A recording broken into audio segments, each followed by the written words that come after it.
Hi, I'm Kevin McManus, and I'd like to take a few minutes of your time today to talk about the topic of measurement. Oh, don't cringe. Measurement's not that bad. However, I talk to hundreds of people a year about that topic, and I get virtually the same reaction. It seems like people don't like to measure. Well, over time I've thought about that, and I've come up with some pretty good reasons why I think people don't like to measure. They're using bad measures. The wrong things are being measured. And worst of all, measures are being used against them as a hammer. Could that be the case in your world?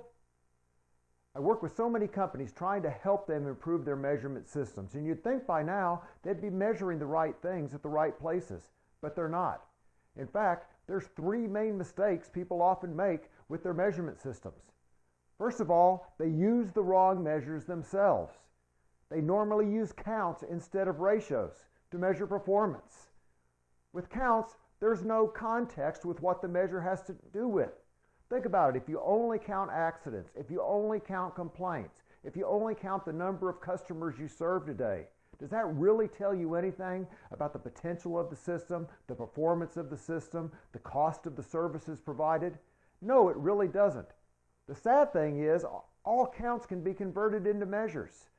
You can divide by time, you can divide into dollars, you can even just create a percent of total.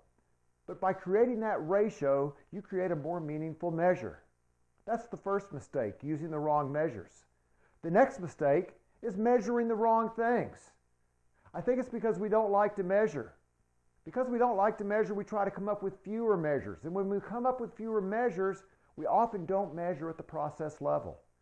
Instead, we measure at the site level, the business unit level, or the organizational level. That's silly.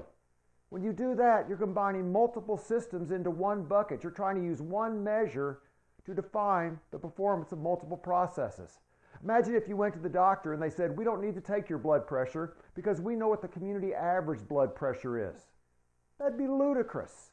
But that's what we do when we don't measure at the process level.